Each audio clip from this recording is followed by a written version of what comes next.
Bom, a Sarli vai trazer um pouquinho aí das principais exigências, né, da prefeitura para aprovação dos projetos e o que esperar dos técnicos em 2021. Para quem não conhece, a Sarli é engenheira civil, graduada pela FEFAP. Peraí, deixa eu só tirar a telinha daqui, que eu não consegui chegar, desculpa.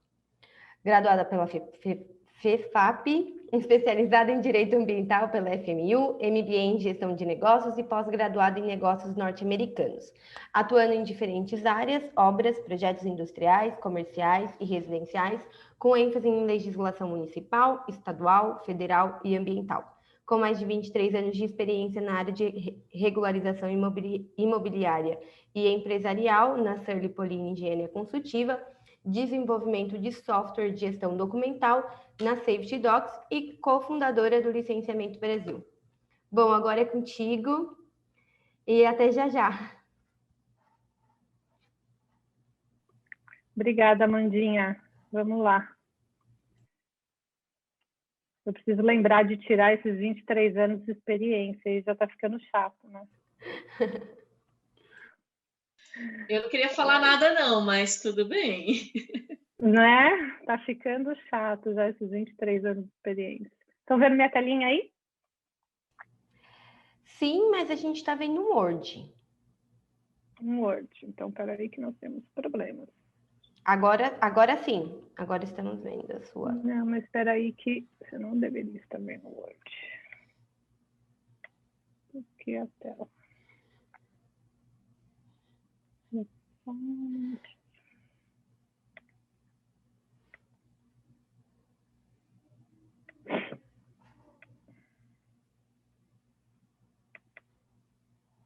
Agora sim. Foi. Peraí que eu preciso colocar em modo apresentação para ver se vai. Foi? Aí, tá certinho. Tá. Perfeito. Bom, pessoal, a ideia hoje é a gente falar um pouquinho sobre aprovações e onde a gente encontra as dificuldades e o que a gente pode fazer para... Eu coloquei, até brinquei aí, porque o mercado usa muito, né? Você conhece o caminho das pedras, né?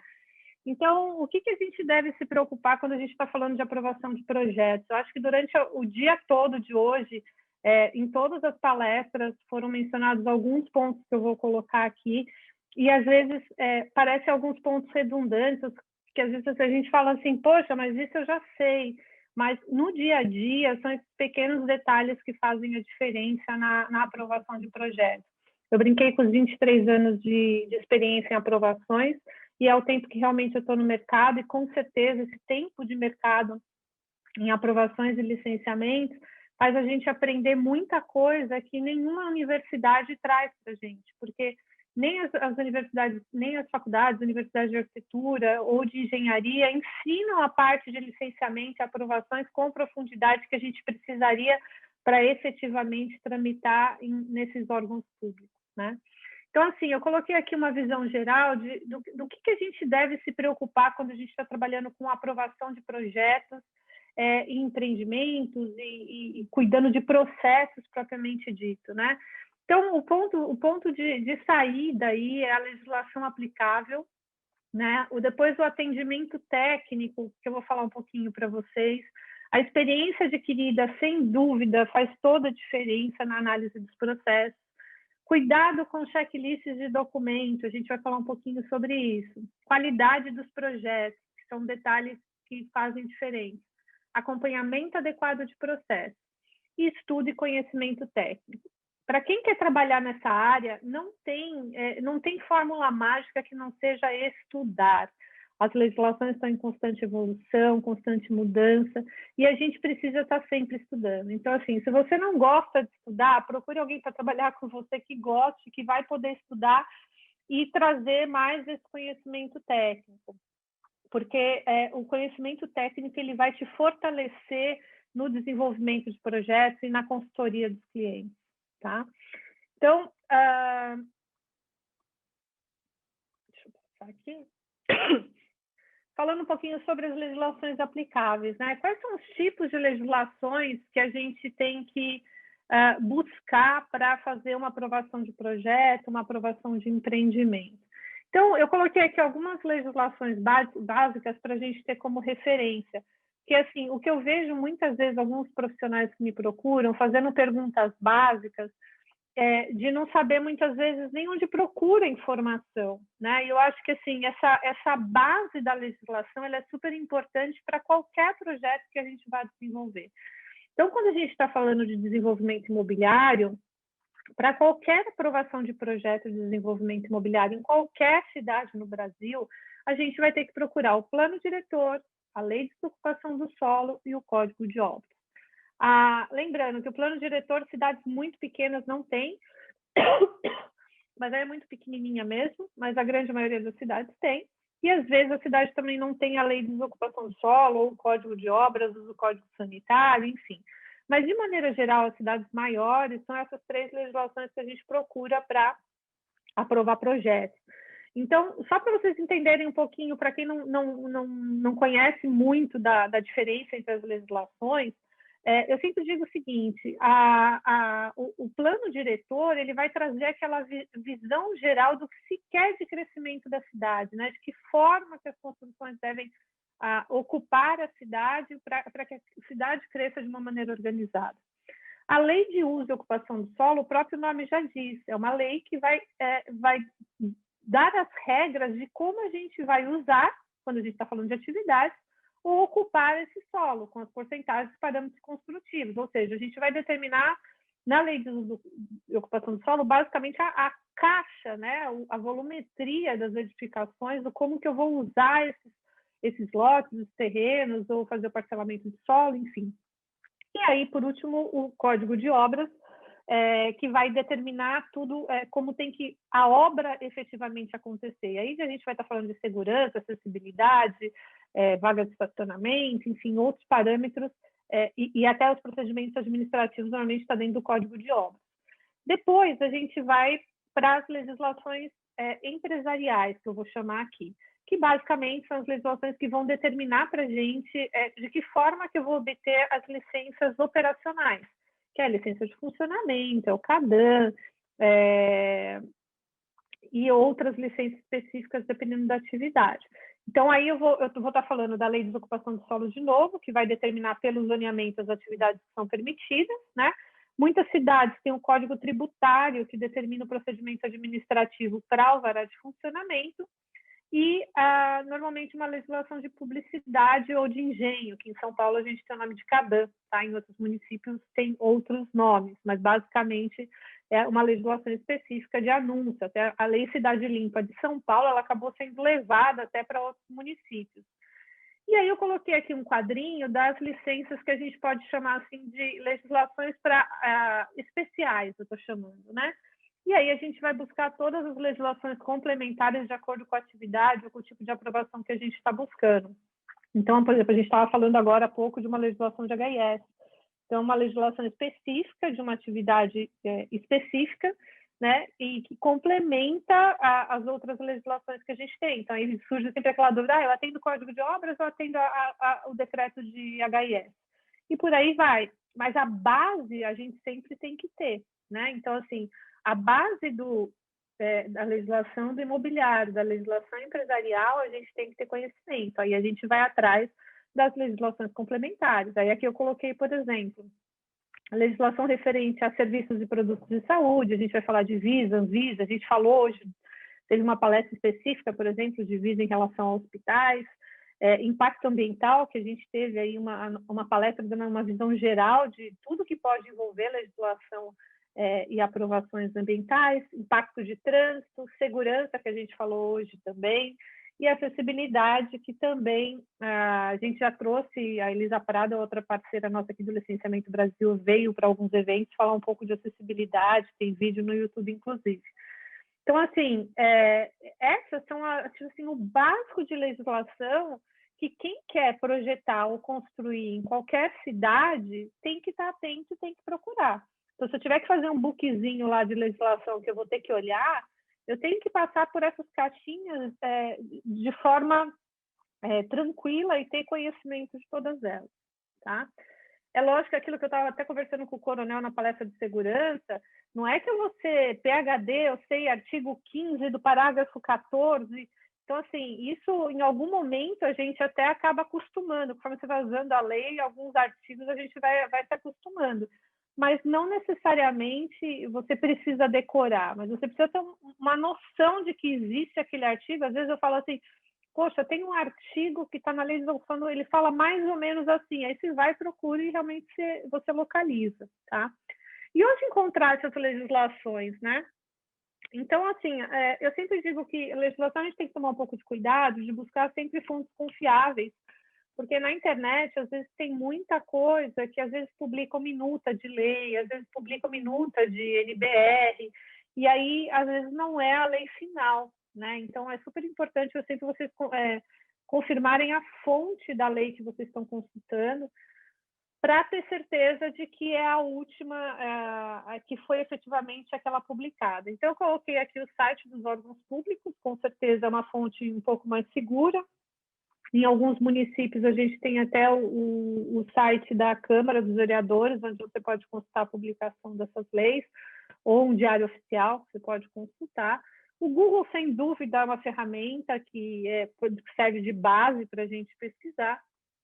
Tem um site que é bem bacana, que chama leismunicipais.com.br, que ele traz legislações do Brasil inteiro, só que ele é bacana por um lado, porque às vezes tem legislação até de municípios bem pequenininhos, que a gente não encontra tão facilmente na internet, mas, por outro lado, ele é um pouquinho ruim de usar às vezes, porque ele traz legislação sobre tudo, não só sobre lei de ocupação de solo ou legislação imobiliária, tá? O nosso portal do Licenciamento Brasil, principalmente para a cidade de São Paulo e Belo Horizonte, que a gente já tem lá no nosso portal, é bem completo, tem passo a passo, tem cada etapa do que você tem que fazer, você escolhe o tipo de aprovação que você quer fazer, tem o formulário, a etapa, a taxa, o link, tem tudo lá no nosso portal do Licenciamento Brasil. Então, se vocês ainda não navegaram por lá, naveguem, que vocês vão se surpreender com a quantidade de informação bacana que tem lá no site. E, lógico, os nossos grupos de apoio, que é onde a gente, muitas vezes, eu vejo muitos de vocês participando, inclusive no grupo, publicou uma nova lei, já joga lá no grupo, deixa todo mundo saber, e dessa forma a gente está sempre antenado para se manter atualizado, que é muito importante na nossa área também. E aí, falando um pouquinho de dicas valiosas, eu gostaria de falar para vocês que é sempre importante, diante de dúvidas, fazer esse atendimento técnico nos órgãos públicos e confiar que a sua interpretação da legislação é a interpretação correta. Então, como que normalmente eu lido com isso? E eu oriento assim, a nossa equipe normalmente. Você tem que ter o conhecimento técnico, sem dúvida, né? Eu até coloquei ali como segundo ponto, conversar com colegas de profissão.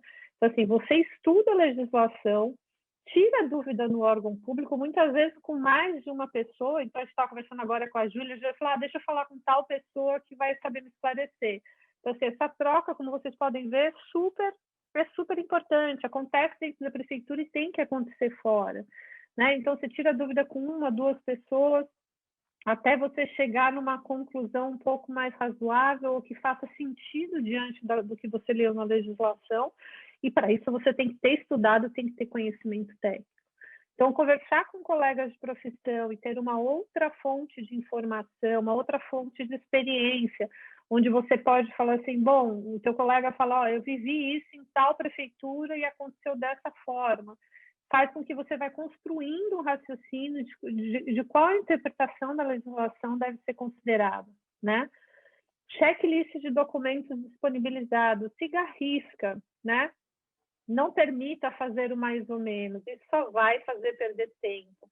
Então, assim, é importante a gente trabalhar com conscientização do nosso cliente, a não ser que seja uma situação específica, eu preciso do protocolo, porque você vai lacrar no negócio. Aí, às vezes, você acaba protocolando o processo com uma informação faltante, mas caso contrário, tenha certeza de que você está seguindo um checklist fornecido pela prefeitura, um checklist previsto pela legislação, né? Faça um checklist que você tenha uma conferência ali dos pontos importantes daquele processo que não precisa, para que não se esqueça desses pontos, tá bom?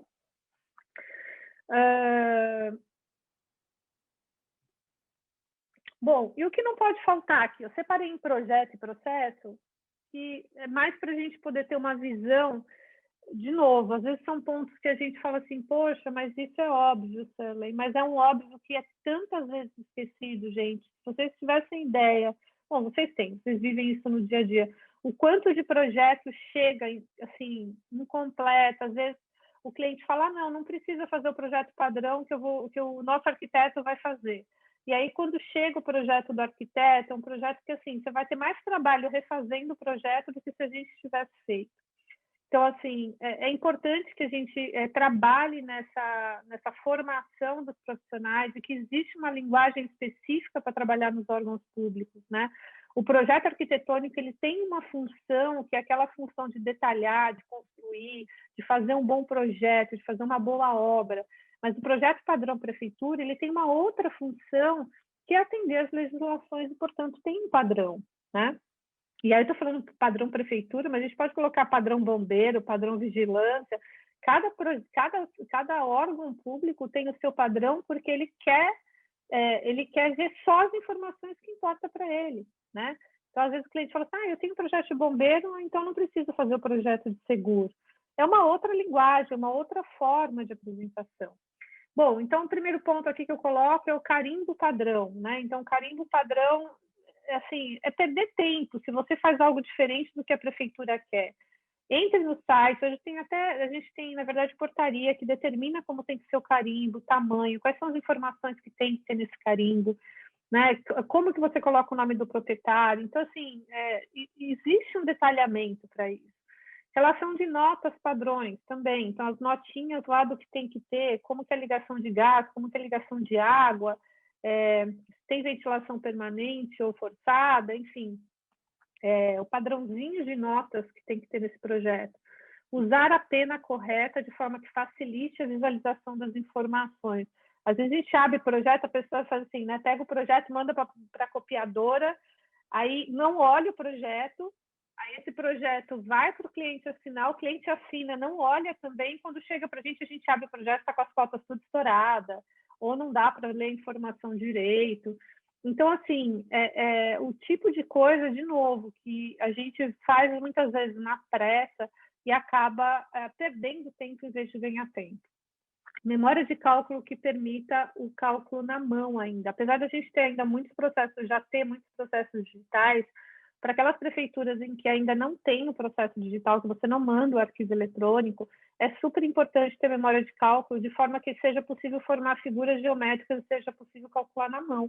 Porque se ele não tem o arquivo eletrônico, ele vai calcular na mão. Então, ele precisa ter uma forma, quanto mais fácil, mais a gente facilitar o trabalho do técnico, pensa que o seu processo vai ser analisado mais rápido, né?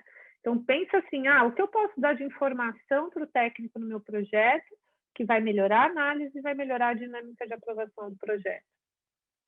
Escala adequada, que permita a adequação da visualização do projeto, revisão de projeto por outro profissional que não conhece o processo que vocês estão trabalhando.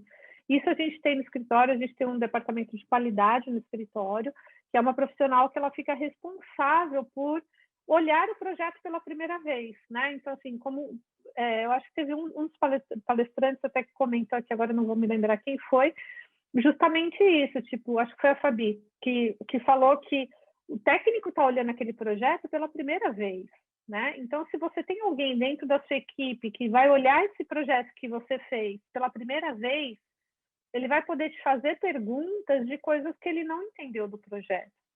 Então, essa é uma dica aí de ouro que eu posso passar para vocês, que é ter um segundo profissional que olha esse projeto pela primeira vez. E ele vai poder te dizer o seguinte, olha, não entendi aquilo que não tem cota, ou eu não entendi até onde vai a construção, eu não entendi a cobertura, está faltando um corte, né? Então, assim, vai te dar essa visão da primeira vista do projeto, tá? E, de novo, aqui eu estou propondo para vocês um checklist de informações gráficas exigidas, que é um checklist mesmo, tipo assim, tem guia rebaixada? Qual o tamanho da guia rebaixada? Está atendendo a lei? As medidas de escritura e terreno estão batendo? Está com diferença acima de 5%? as rampas e escadas estão atendendo a norma tal. Enfim, é um checklist de projeto. Aí até eu dou uma outra dica para vocês, por exemplo, no caso de projetos de acessibilidade, tem disponível na internet, na Prefeitura de São Paulo, um book gratuito que é um checklist completo de projetos de acessibilidade. Ele está ainda, a última vez que eu vi, pelo menos estava com a norma antiga, mas dá para vocês terem uma ideia do que tem que ser olhado num projeto, um checklist de projetos de acessibilidade, né? Essa é uma outra forma de você garantir que o seu projeto vai entrar da melhor forma possível. Muitas vezes o cliente ele não entende quando a gente fala para ele que você precisa, eu preciso de uns 15 dias, porque eu elaboro o projeto em 10 e eu tenho mais 5 dias para passar por um setor de qualidade. E aí o cliente às vezes não entende isso e cabe a nós, eu entendo, profissionais, mostrar para o cliente a importância desse departamento de qualidade, dessa reavaliação. É quando o projeto vai para uma segunda pessoa, ela olha, comenta e volta. A gente está ganhando tempo no órgão público, porque a fila é tão grande no órgão público que quando chega na mão do técnico é importante que esteja o mais redondo possível, tá? E aí, do processo propriamente dito, da mesma forma, então vai, o checklist completo de documentos, né? ART e RRT, isso é muito comum esquecer de colocar no processo, então é super importante, com comprovação de pagamento, né? Documento dos responsáveis técnicos, eu sempre oriento, de preferência, já colocar autenticado, porque muitas vezes, dependendo da prefeitura, eles exigem essa documentação autenticada. Confirmar a validade dos documentos que a gente está apresentando. Então a matrícula normalmente é 30 dias, dependendo do tipo de processo. Os atestados têm 1 ano de validade. Então, assim, tomar o cuidado de saber quais são os documentos que vencem para que a gente não apresente a documentação.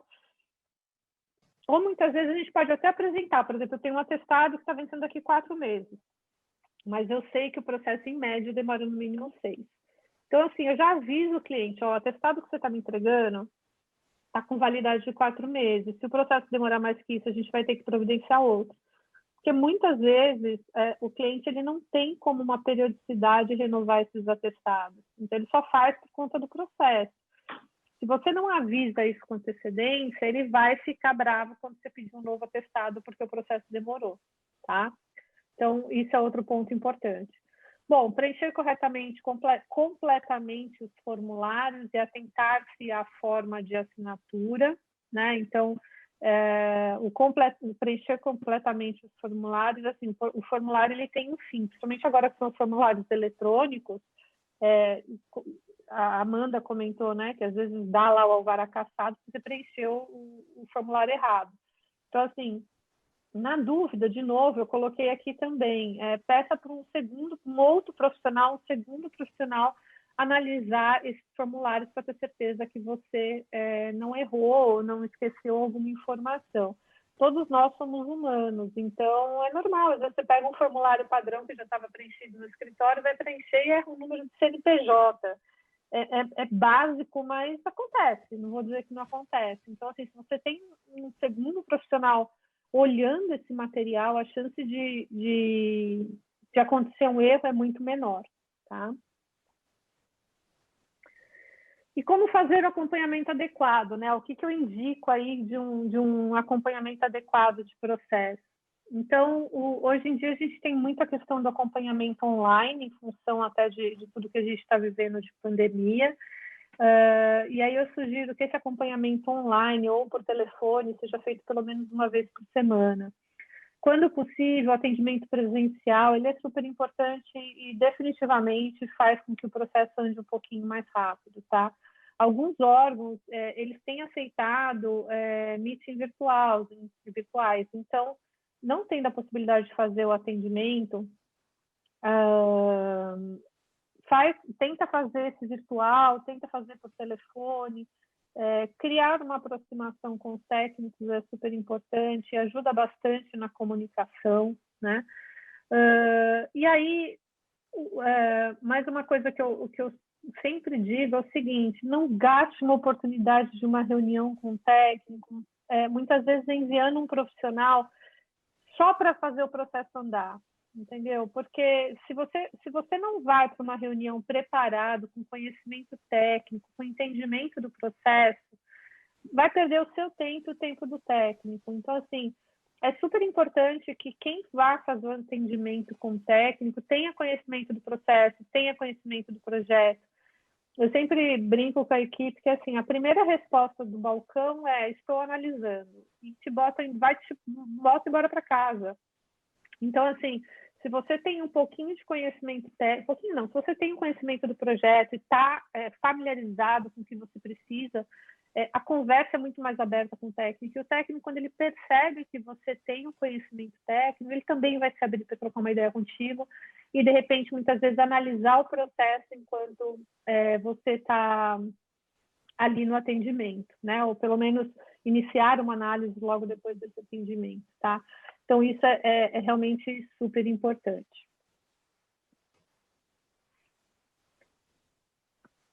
Opa, não sei que eu... Bom, sobre mudança de legislação, cada vez que muda uma legislação, eu percebo que, assim, existe um alvoroço, né? As pessoas entram em pânico, o cliente em pânico, os grupos se movimentam de maneira muito frenética, as pessoas ficam assustadas com o que vai acontecer. Então, assim, a primeira coisa que, com 23 anos de experiência, eu posso falar de carteirinha é o seguinte: a legislação vai continuar mudando, né? E toda vez que tem uma nova legislação, a gente vai ter que se adaptar a essa nova legislação com o que a gente conseguir de melhor, tá? Então, essas mudanças, elas vão continuar acontecendo. E de que forma? Dá um tempo para a legislação, porque ela vai maturar. Muitas vezes, a gente precisa de um tempo até para o órgão entender que houve erros. Por exemplo, as meninas de HIS estavam comentando sobre um erro que elas entendem que houve na legislação. Então, assim, às vezes demora um tempo para identificar um erro na legislação, soltar uma outra lei que arrume, muitas vezes depende de uma aprovação da Câmara também, e isso leva tempo, tá? Então, a gente tem que ter um pouquinho de paciência aí toda vez que acontece uma mudança de legislação. Então, por exemplo, eu trouxe aqui como exemplo até a mudança de departamento, que os processos de aprovação em São Paulo, saiu um decreto dizendo que ia deixar de existir aprovação nas prefeituras regionais, nas subprefeituras, ia passar tudo isso para a CEL. E aí, nossos clientes ficaram alvoroçados, a gente preocupado também, porque tem processos que estavam em vias de ser deferido depois de quase um ano de aprovação, pensar em parar tudo, isso ser transferido para a CEL, entrar numa fila de novo, né, deixou todo mundo meio assustado. E, na sequência, saiu um decreto aí dizendo que não, que os processos que já foram iniciados a análise nas prefeituras regionais, eles vão continuar sendo analisados pela prefeitura regional. Então, isso trouxe um fôlego para a gente aí, principalmente aqueles processos que já estavam em aprovação, próximo de ter o deferimento, tá bom? Bom, tem alguma pergunta aí, Amanda? Oi, Sam. Não, na verdade, a gente tem uma dica do Paulo Andrade. Ele fala assim: como dica, inicie qualquer processo utilizando os modelos e planilhas atualizadas. Não use aquele modelo que você já usou. Mesmo que ele tenha dado certo, muitas vezes há uma atualização no órgão. Sim, isso é verdade. Sempre procurar para ver se não teve uma atualização, né? Espera aí que eu tô... Minha tela A gente está vendo o seu Excel. Eu sei, estou fechando aqui, peraí. Sempre olhar a atualização da legislação e ver o que a gente tem de novo em relação a requerimentos, checklist. Por mais que você tenha um dentro de casa, é sempre bom ver se não teve nenhuma atualização, né? Isso mesmo. Vamos lá. E aí, o que eu trouxe aqui para vocês, né? Eu trouxe para a gente falar um pouquinho sobre um tema que está bem polêmico, que é a questão do licenciamento integrado urbanístico. Aliás, licenciamento urbanístico integrado, né? Tá vendo minha telinha de novo, Amanda?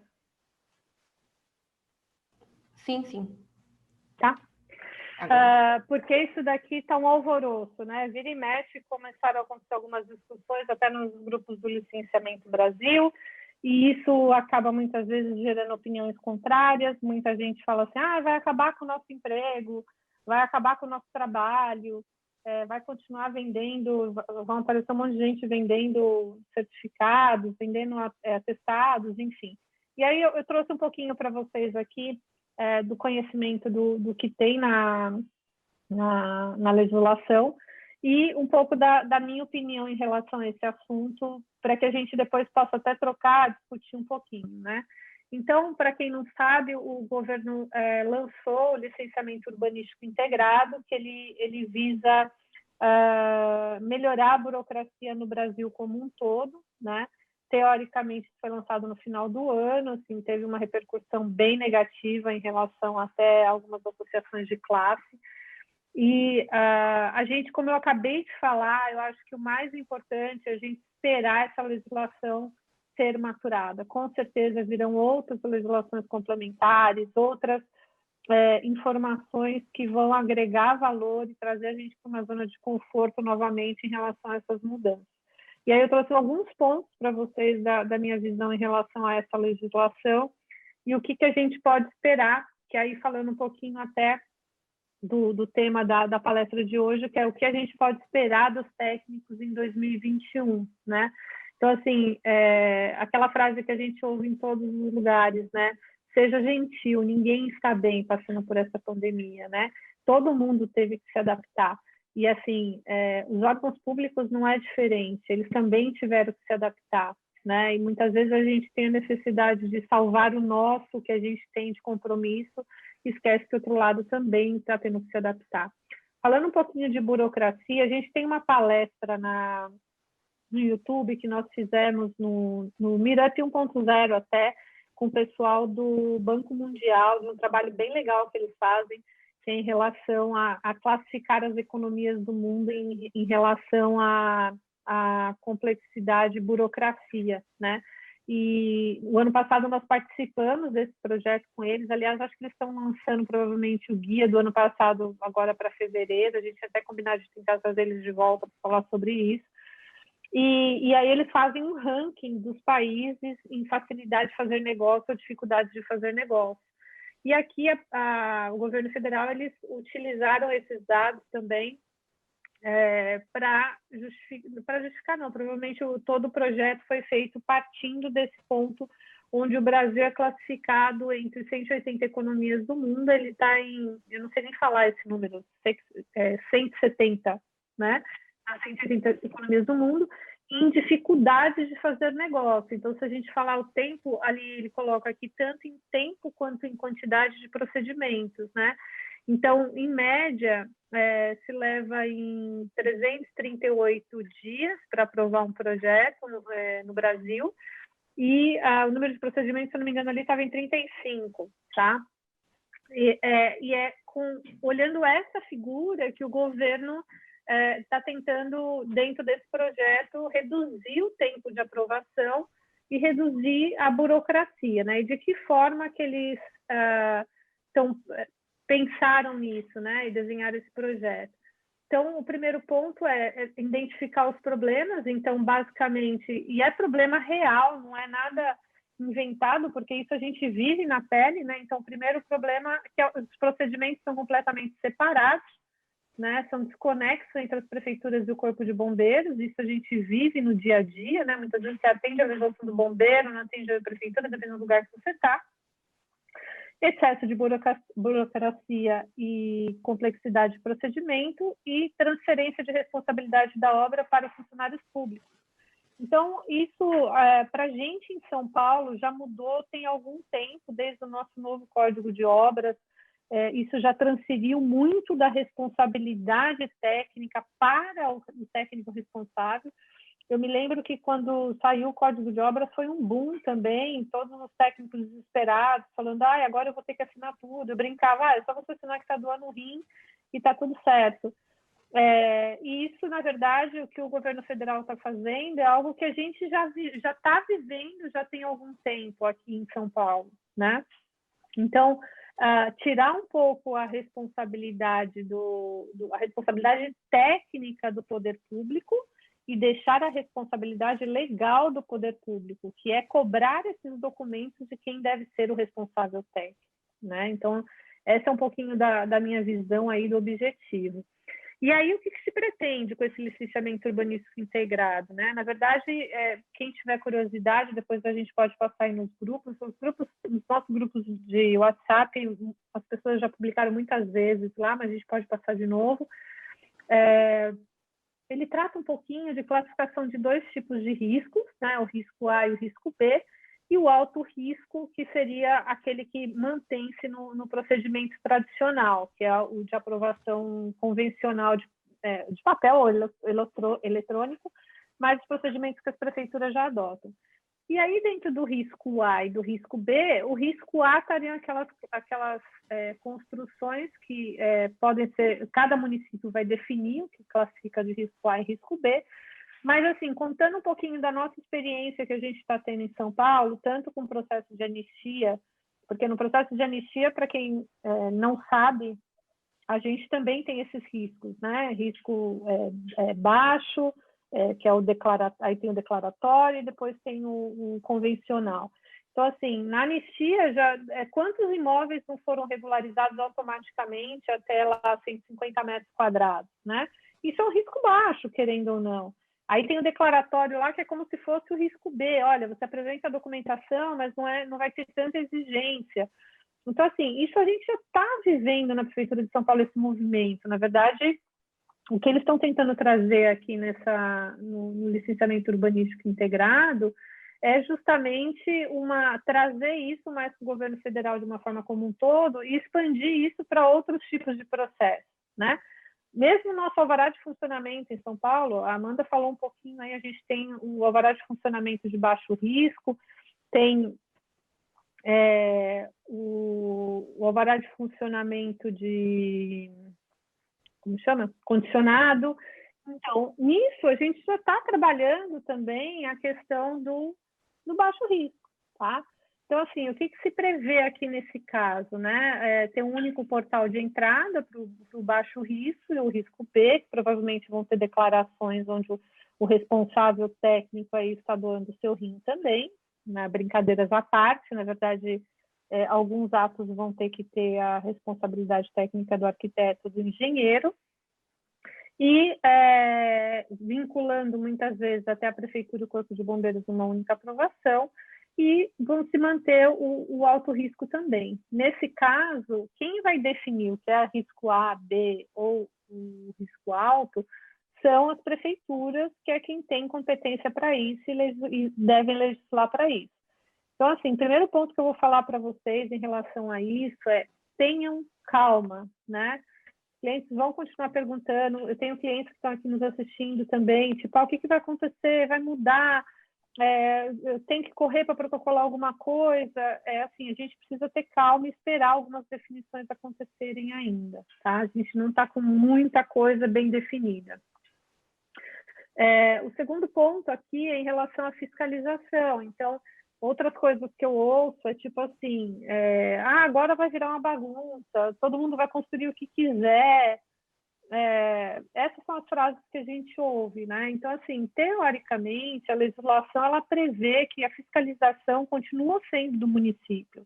A fiscalização e a responsabilidade continua sendo do município. Então, a legislação prevê que, apesar de ter uma cultura da responsabilidade declaratória, que vai envolver aí o responsável técnico, a licença ela pode ser cassada a qualquer momento pelo poder público, pelo município, se ele entender que existe algo, ou se existe uma declaração falsa, envolvendo inclusive a questão da Polícia Civil, ou se ele perceber que a obra é uma obra irregular, que não condiz com a licença que foi emitida. Enfim, a fiscalização vai poder continuar acontecendo e deve, né? Com certeza, se tem denúncia, e da forma que acontece hoje, mesmo nesses processos declaratórios, tá bem?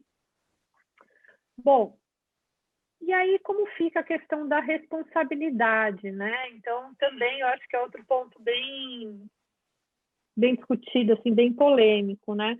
Então, tá bom, agora fica toda a responsabilidade para o técnico, ou não, agora o poder público se isenta de qualquer responsabilidade. Não é bem assim, né? A responsabilidade sempre acaba sendo conjunta de todas as partes envolvidas, né? Então, aqui nesse caso aconteceria a responsabilidade solidária, né? Aplicando o princípio da boa-fé, por exemplo, no caso da emissão de licença simplificada ou declaratória, né? E que é previsto na Lei de Liberdade Econômica. Então, a partir do momento em que o poder público acatou um licenciamento declaratório, a responsabilidade sim é de quem declarou. Então, acho que cabe quem está assinando os documentos ter ciência do que está assinando, pode pôr em risco a vida de uma pessoa, pode fazer com que ele perca ali a carteira do CREA dele ou a atuação dele em função de uma declaração falsa, né? Então, assim, e a gente já vive isso em São Paulo, né? Então, assim, quando a gente assina um documento qualquer projeto na cidade de São Paulo hoje, você está fazendo uma declaração que tudo que tem dentro da construção atende Código de Obras, né? Então, assim, se não estiver atendendo, de quem é a responsabilidade? Do responsável técnico que acompanhou a obra, né? E que não executou o projeto, não fez o projeto executivo para executar a obra, enfim. Tudo isso é previsto na nossa lei do Código de Obras, a gente já vive isso. Aí o responsável técnico suplementar, né? No caso de que realmente, como eu estava falando, tem que fazer a supervisão, diligência e fiscalização da obra, né? Mesmo que aí tenha uma simplificação do projeto, e depois ele vai atestar na hora da emissão do habite que tudo que foi declarado que atende às normas e à legislação. Então, de novo, ele está sendo corresponsável aí com a execução que aconteceu, né? Vai ter a questão está previsto, na verdade, não posso nem falar que vai ter, porque não está tudo 100% declarado ainda, mas está previsto a emissão de um relatório fotográfico para a concessão de habites, então ele vai ter que demonstrar que a construção aconteceu de acordo com o que foi declarado, né? E o atestado de comissionamento, que aí, na verdade, vai falar um pouquinho aí até dos projetos complementares, que os projetos complementares também atendem à legislação, então a questão de desempenho, a adequação, regras de funcionamento, desempenho, instalação da estrutura, se tem algum equipamento em operação, elevador, enfim, por aí vai. Tá? Então, assim, todas essas responsabilidades, elas são responsabilidades solidárias. Vão me perguntar aqui, provavelmente, tá bom, mas cadê a responsabilidade da prefeitura aqui? Gente, vocês podem ter certeza que no momento em que tiver um sinistro, eventual sinistro, a prefeitura vai ser acionada e vai ser questionada dentro do que ela liberou ou não, ou que ela fiscalizou ou não. Não importa se o governo federal emitiu uma licença de baixo risco automática, né, e de repente a obra aconteceu de uma maneira irregular e a prefeitura não fiscalizou, se é o poder dela fiscalizar se a obra estava sendo executada de acordo ou não. Né? Então, assim, em algum momento o poder público acaba voltando também para essa responsabilidade, tá bom? Bom, e aí eu deixo claro aqui que é minha opinião em relação a tudo isso, tá, gente? Eu fiz uma listinha aqui da minha opinião, porque, assim, eu fico angustiada quando eu vejo algumas discussões falando sobre essa questão dessa nova legislação e colocando um monte de problema onde ainda nem existe, porque a legislação não está definida exatamente como vai funcionar. Então, eu quero aproveitar esse momento com vocês aqui para dizer o seguinte, na minha opinião, eu entendo que tudo isso que vem acontecendo, que a pandemia está acelerando para a gente, ela traz redução de burocracia, sim, e melhora a economia. Sem dúvida, tipo assim, quando a gente fala de pequenos empresários, de até, tipo, imóveis de até 150 metros quadrados, ou aquela padaria, ou, tipo, os imóveis pequenos, muitas vezes não têm condições de pagar para seguir toda uma tramitação de projeto exigido. E muitas vezes ele precisa de um processo mais simplificado para eventualmente gastar o dinheiro que ele tem, até contratando sim um arquiteto, mas contratando para acompanhar a obra e não para tramitar o processo. Ou muitas vezes corre o risco de esperar, às vezes, 7, 8 meses para iniciar uma operação com segurança, porque a prefeitura não dá conta de analisar os processos, né? Então, eu entendo que se tiver uma boa classificação do baixo risco, pode melhorar a economia sim. Né? E a gente está, de novo, a gente vive isso na Prefeitura de São Paulo. A gente tem licença de baixo risco, tem anistia de baixo risco, né? E a gente vê que funciona e ninguém perdeu emprego, ninguém não, algumas pessoas podem ter perdido, mas assim, pelo menos eu entendo que para a gente, acho que a pandemia fez a gente perder mais trabalho do que efetivamente uma lei de baixo risco, né? Bom, a resolução precisa ser revisada em alguns aspectos, sem dúvida nenhuma, alguns aspectos principalmente operacionais. Nós já temos em alguns municípios a figura do baixo risco, eu dei o exemplo aqui da anistia do nosso vara de funcionamento, então ninguém está inventando a roda, tá? Eles estão expandindo um conceito que já alguns municípios já se aplicam para ser um conceito nacional. Nós profissionais somos quem devemos valorizar a nossa profissão e procurar clientes com os mesmos valores, né? Então, não adianta assim, eu já ouvi também, ouço às vezes falar em grupo seguinte, vai ter um monte de arquitetos vendendo assinatura. Gente, isso já existe. Quantos arquitetos vocês não conhecem por aí que vende arquitetura, que vende assinatura, engenheiro, arquiteto, que não sabe nem do que se trata o projeto, assina sem ver, né? Emite atestado sem ver, isso já tem, não vai piorar.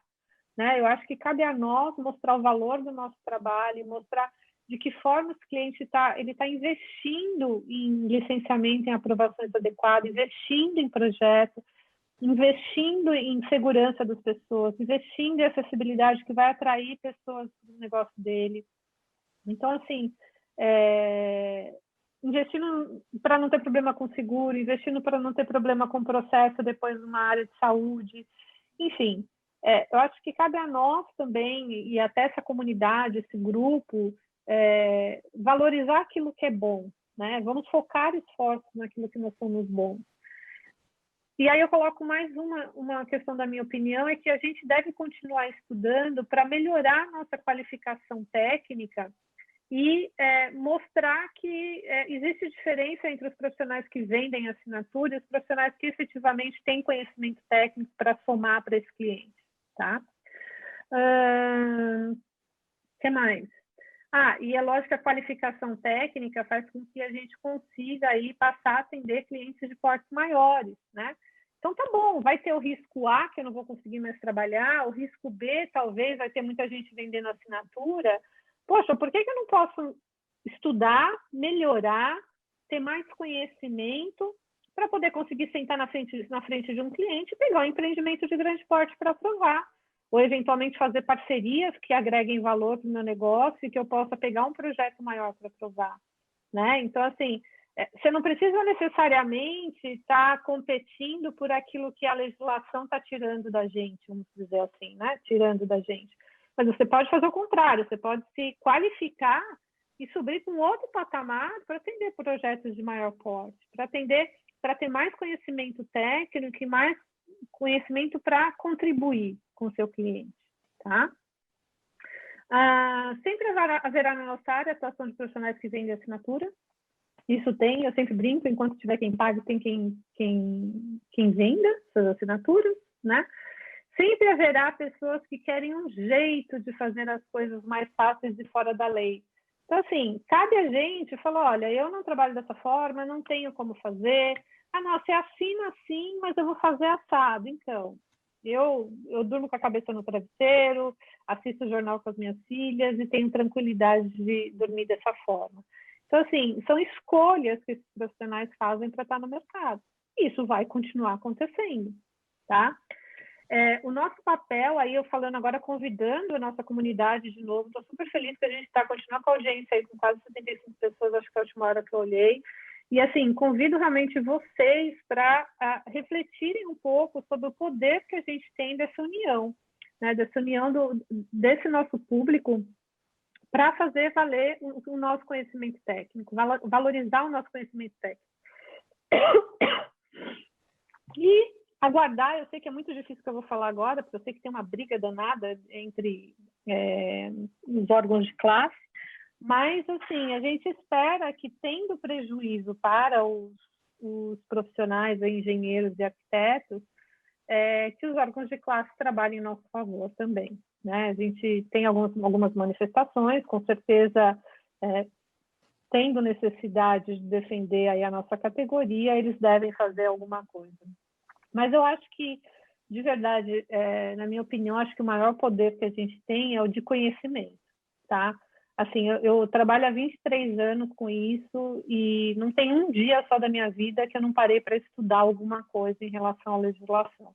Então, tem que estudar sempre, exigir das pessoas que estão à sua volta. Acho que a minha equipe, se a minha equipe toda estivesse aqui, com certeza eles iriam estar balançando a cabeça aqui, assim, tipo assim, a gente cobra participação em curso, a gente cobra participação em evento, a gente cobra estudar, nosso plano de carreira no escritório prevê a questão de melhoria técnica, e é isso que a gente tem que buscar, para ter um diferencial e ser diferente no mercado e vender diferente no mercado. Tá? Bom, eu acho que da parte de dicas que eu tinha de aprovações era essa para vocês. Queria saber com a Amanda se tem mais alguma perguntinha aí, Amanda. Bom, tem sim. Algumas acho que você já respondeu, mas vamos lá. A Aparecida, ela tinha comentado. Foi um lançamento federal, né, para o Brasil todo, então sim, foi. A Jaqueline, ela pontua assim: por causa do alvoroço dessa transferência de poderes das subprefeituras para a CEL, tive um atraso bem grande no alvará de demolição. Vocês acham que com esse decreto do dia 22 devem voltar às análises? Os processos de vocês estão andando? Bom, eu vou pedir para vocês responderem, Amanda. Bom, a Jaque que mandou. Bom, Jaque, a gente acredita que os processos vão andar sim, até porque a subprefeitura estavam de mãos atadas, sem saber o que fazer, não tinha ainda, não estava definido como iam seguir. Então, a partir desse decreto, como eles estão autorizados a seguir com esses processos, sim, eles já estão caminhando aí com as análises. Não vou te falar que estão andando, porque a gente sabe que demora um pouquinho, né? Mas volta novo, sim. né? Mas volta sim, acredito que sim. Tem mais uma pergunta da Jaque? Ô, Amanda, posso só complementar um pouquinho? Pode, Fabi. Ainda nesse assunto aí do atendimento da subprefeitura, pelo menos em Pinheiros, eu já consegui agendar um atendimento no setor de aprovação para a próxima semana. Então, pelo menos em Pinheiros, está voltando os atendimentos, né, as análises no setor de aprovação para os processos eletrônicos. Show, muito bom. Muito bom. Bom, outra pergunta aqui da Jaque. Sobre o que esperar dos técnicos para 2021, qual a percepção de vocês a respeito de prazos nos processos abertos? Por exemplo, para alvará de execução em São Paulo. Acham que haverá uma rapidez maior nas análises do que ano passado, com todas essas evoluções da pandemia? Quanto tempo tem demorado na experiência de vocês? A Jaque comentou já alguma coisa, bom saber disso, obrigada, Nossa, Fabiana. Jaque, é uma loucura essa sua pergunta, porque tem tantas variáveis, né? Depende de onde está essa vara de execução, depende se está em Comin, se está em Sedim, se é em regional, enfim. Assim, de uma maneira geral, eu acho que para 2021 a gente tem algumas coisas acontecendo que eu acho que pode melhorar e que com certeza melhor que 2020 tem que ser, né? Então, assim, porque as pessoas os técnicos também estão se adaptando a esse novo formato. Eu acredito, eu sou uma pessoa, sou otimista por natureza, né? Então, eu sempre digo que, assim, em algumas situações a gente percebeu até alguns processos andando um pouco mais rápido, porque como reduziu o atendimento na prefeitura, a impressão que dava é que os técnicos estavam mais envolvidos na análise, então acabaram alguns sendo analisados mais rápido. E, assim, não tem muita lógica, né? Tudo isso que eu falei aqui em relação à qualidade de processo, qualidade de processo e de projeto, ele faz toda a diferença, porque, assim, demora tanto o processo chegar na mão do técnico, se quando chegar não tiver pelo menos quase perfeito, a chance de voltar muitas vezes é grande. Então, eu acho que é isso que a gente tem que aproveitar, tipo, fazer uma lição de casa do projeto estar cada vez mais detalhado, mais completo. aprender, fazer lições aprendidas, né, de erros anteriores, de outros processos. Então, assim, prazo é muito difícil a gente falar, tá? Então, assim, se for da prova rápida é um prazo, se for processo físico é outro. De maneira geral, eu acho que assim, a vacina chegando vai melhorar, a economia vai girar, essa questão desse plano integrado deve melhorar alguns prazos também, porque deve tirar algumas responsabilidades também menores, né? Então, você está ali com um projeto de 5.000 metros quadrados, muitas vezes está competindo com um de 1.500. Você está com um de 35.000 metros quadrados, está competindo com um de 1.500, né? Então, algumas coisas devem melhorar. Então, assim, vacina, esse novo processo integrado, as pessoas se acostumando com essa nova rotina, essa nova forma de trabalho. Eu imagino que a coisa deve começar a rodar com uma velocidade um pouquinho melhor, tá, do que a gente viveu. Não, é certeza. Eu tenho certeza que esse ano, se Deus quiser, vai ser melhor do que 2020 aí. Tá bom? Mais alguma perguntinha, mãe? Não, só essa mesmo. Bom, espero que vocês tenham gostado aí desse bate-papo, desse dia intenso. Vamos para o nosso encerramento. Estou feliz também que a gente está conseguindo aí fazer esse encerramento no horário previsto. Estávamos todos muito ansiosos. E primeiro eu queria agradecer aí de coração todos os palestrantes. Tiveram palestrantes novos aqui no nosso Meetup. E com certeza foi um desafio para todo mundo, né? Foram pessoas que se tiraram da zona de conforto para estar aqui falando para vocês. E esse é o nosso propósito. Se você, então, é um membro do Licenciamento Brasil, tem conhecimento e quer compartilhar seu conhecimento com a nossa comunidade, entre em contato com a gente. Vamos marcar um próximo evento onde você possa falar também. Seja rapidinho, uma contribuição, algum tema específico que você entende ou sabe que pode contribuir. Se você ainda tem vergonha de falar, não tem problema, pode continuar contribuindo nos grupos, né, do Licenciamento Brasil, onde é super importante essa interação, esse network que a gente faz lá. E aí, antes da gente ir para a nossa novidade final, eu queria relembrar com vocês tudo que a gente viu hoje, né? Tem muita coisa legal, assim, a gente tem feito, eu queria fazer muito mais, mas a gente queria fazer pelo menos 2 eventos presenciais por ano. Esse ano não foi possível, ano passado a gente até tentou, mas quando a gente tinha agendado já não dava mais.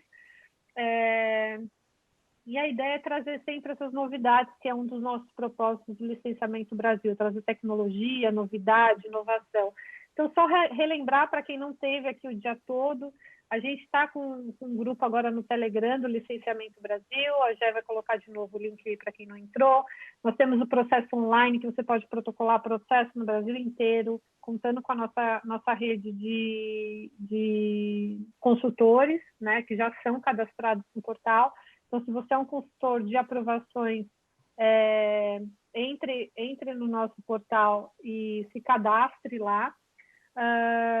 Nós enviaremos o link com a palestra gravada, com essas palestras gravadas, mas também nós temos muito conteúdo no nosso YouTube de palestras anteriores temáticas, de temas que até não tiveram hoje aqui, tá? Então, entrem lá e acompanhem lá no YouTube também. O app Zoneamento, para quem não baixou, lembrar para vocês baixarem o app Zoneamento e, por favor, deem feedback. Nós adoramos feedback positivo e feedback negativo também, tá bom? Bom, aqui está a primeira surpresa do dia, né? A primeira surpresa que ficou para 5 horas da tarde, como a gente prometeu, que é um sorteio de uma inscrição Prime para quem está aqui com a gente, quem participou com a gente do evento hoje. Eu vou chamar, não sei quem que está aí no back, se é a Fernanda ou se é a Mi, que vai fazer o sorteio para a gente ao vivo de uma inscrição Prime do Licenciamento Brasil. Mas não saiam daqui, porque tem a melhor surpresa ainda no final, depois do sorteio, tá bom? Sou eu, Sã, que vou fazer. Vamos lá, Fê. Só um minutinho aqui que eu vou compartilhar minha tela com vocês.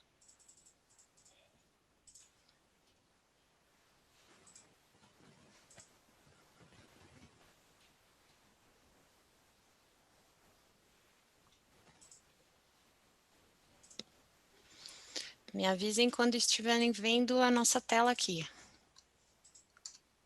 Estamos vendo. Estou colocando. Estão vendo? Então, eu coloquei aqui o nome de todo mundo. Vamos fazer o sorteio.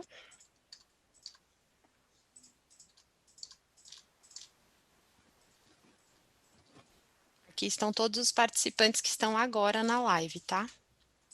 Detalhe, tem que estar na live agora, tá? Que para a gente privilegiar aí quem ficou com a gente até o final. Ninguém sai. Ninguém sai. Por isso eu estou fazendo até os ajustezinhos aqui na lista, porque a gente acabou de levantar todo mundo que estava na live. Tá bom. Prontinho, Quem tá vamos lá? ansioso aí para ganhar um ano de... Ih, a Eliette está dizendo que não viu o nome dela. Pera! E a Estela Eliette não também. viu seu nome? A gente volta, peraí. Vamos lá, Faltou a vamos incluir. Eliette, Desculpa, faltou gente. a Estela. Então, Eliette. Eliette. Estela é com E? Estela Mancini, com S. Com S. Vamos lá. Vou só Dois colocar o L's. primeiro nome, gente. Tá bom, pode ser. Sortear, vamos de novo. Marcílio Paixão. Marcílio tá aí? Marcílio? Acho que o Marcílio não está. Ele está na sala, sim. Marcílio? Tá? Não está respondendo. E aí, deixamos com o Marcílio? Eu acho que sim. Bom, ele está na sala. Às vezes ele está ele falando no tá telefone nesse momento, não Tá pode ótimo. falar.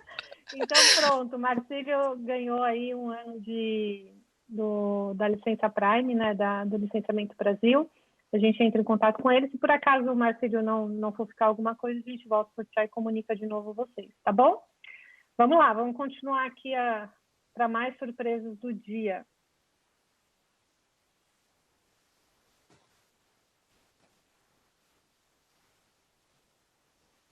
Bom, e o que vem por aí, né? A gente está sempre trazendo novidades, trazendo coisas legais para vocês, que a gente espera que são legais, né? A gente tenta usar o máximo de informação que vocês nos passam para contribuir. Eu já tinha falado para vocês em outro evento, então a gente está devendo para vocês a plataforma do LB Consultores, tá?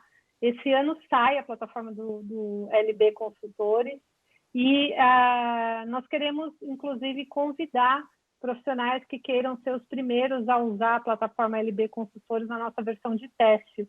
Então, se você é um consultor de licenciamento e aprovações, ou até um cliente que contrata consultores e quiser testar a nossa plataforma em primeira mão, depois entre em contato com a nossa equipe em um dos grupos ou nos telefones que a gente já colocou aí no chat, se candidatando para participar. A gente vai ter uma versão de teste e a gente precisa de candidatos para testarem e comentarem a plataforma, tá?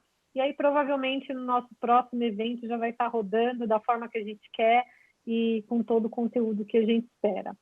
E aí, a nossa última informação do dia é em relação ao nosso filho mais novo, que é o LB Cursos, que eu também já tinha anunciado para vocês que a gente queria fazer, e a gente estava devendo o curso de estreia. E aí, dentro do LB Curso, a ideia é que a gente traga realmente cursos com profissionais que têm experiência no mercado e tragam cursos práticos, não só teóricos, de como fazer o licenciamento acontecer, tá? Então, para começar, a gente vai oferecer para vocês um curso completo de licenciamento e aprovações em São Paulo. Esse curso vai ser ao vivo e online, vai ser uma semana inteira só de conteúdo de aprovações de São Paulo. Então, tudo isso que vocês viram aqui hoje foi uma pincelada de 1 hora e que muitos de vocês falaram, poxa, é pouco tempo, a gente queria mais. A ideia é que a gente possa trazer isso num curso com esses profissionais incríveis para orientar, ensinar, dar o caminho das pedras, mostrar como faz, colocar a mão na massa. Então, assim, é realmente para quem quer melhorar o conhecimento, quer se aperfeiçoar, fazer esse upgrade aí na carreira, tá? Esse curso ele vai ser do dia 22 ao dia 26 de fevereiro, são 5 dias, é uma semana inteira, das 18 às 22 horas, tá? A gente está chamando esse curso de licenciamento e aprovações 360 graus em São Paulo. que é justamente para a gente ter essa visão ampla de aprovação e licenciamento em São Paulo. E aí não é só aprovação, tá? A ideia é que a gente falar sobre plano diretor e lei de desocupação do solo, focado no que importa efetivamente dessas duas legislações, porque 4 horas é relativamente um tempo curto para a gente apresentar todo o conteúdo, então a gente vai focar realmente no que é importante, no mais importante dessas legislações, otimizar, assim, como otimizar a utilização do Código de Obras, de novo, trazendo aquilo que é mais importante. Vamos ensinar a fazer um EVTL eficaz. Isso daqui vai ser bem bom na massa mesmo. Como que a gente faz EVTL, onde buscar as ferramentas, como que a gente produz esse EVTL assertivo, né, e com segurança. Licença de funcionamento e CADAM, a gente vai estar com a Amanda, que foi uma das nossas palestrantes aqui também hoje, que aí ela vai fazer mão na massa e orientar exatamente como fazer um alvará de funcionamento, em todas as etapas, quais são as dúvidas, assim como o CADAM também. E a parte de segurança, a gente vai falar um pouquinho sobre aprovação de projeto no Corpo de Bombeiros básico, tá? E a principal novidade para vocês é o seguinte, para quem está aqui com a gente hoje e está participando do evento, a gente está dando um desconto. Esse desconto ele é válido só até dia 31, de 50% no curso, tá? Então, assim, é realmente para fazer essa formação acontecer. A gente está parcelando em 12 vezes o curso, uma parcelinha bem pequena, e vai ser uma semana que, com certeza, quem atua na área pode mudar a visão de vocês em relação à legislação. O que eu posso dizer para vocês é que, assim, nós somos apaixonados pelo que nós fazemos. Cada uma de nós aqui que veio falar, eu tenho certeza que mostra essa paixão do que faz e que gosta do que faz. E a ideia é poder transmitir para vocês isso, de que maneira a gente pode olhar com mais simpatia para essas legislações, aprender mais, construir e ter mais poder, né, de aprovação de projetos. Então, era essa a nossa surpresa, o desconto de 50%. A Angélica vai colocar o link para vocês olharem a grade completa do curso. Tem todo o conteúdo programático lá, é bastante coisa, bastante conteúdo. Espero que vocês gostem. E esse vai ser o primeiro de muitos, né? E a gente está chamando aí de licenciamento e aprovações 360 graus em São Paulo. Nós queremos trazer aí de outras capitais também na sequência. E com certeza vai ser uma semana incrível, tá bom? Espero que vocês tenham gostado da novidade aí e que tenha valido a pena ficar esperando até esse momento. Bom, gente, era isso que eu tinha. Queria super agradecer todos vocês que ficaram com a gente aí até o final. Pedir para vocês que não esqueçam de responder. A gente postou aí algumas vezes no chat também a pesquisa de avaliação do evento. Para a gente é super importante essa pesquisa de avaliação, para a gente modelar os próximos eventos e saber o que a gente pode fazer melhor. Foi a primeira vez que a gente fez um evento de dia inteiro, né? Eu sei que é bem cansativo, mas espero que vocês tenham gostado. Foi uma forma que a gente encontrou aí de entregar bastante conteúdo e ser um dia muito rico para começar o ano. Tá bom? Muito obrigada, gente. O Marcílio apareceu. Apareceu, Marcílio? Apareceu. Parabéns! Você foi ganhador de uma licença Prime do Licenciamento Brasil. Você foi sorteado aqui, tá? Marcílio, depois entre em contato com a gente, por favor. A gente foi ver seu cadastro, não tinha um telefone. A gente já ia te ligar. Então, entre em contato com a gente, tá bom? O telefone está aqui na telinha, Marcílio. Ou tem no chat também, que a Angélica encaminhou os nossos contatos. Obrigado, meninas. Tchau, tchau, gente. Boa Obrigada. tarde. Tchau.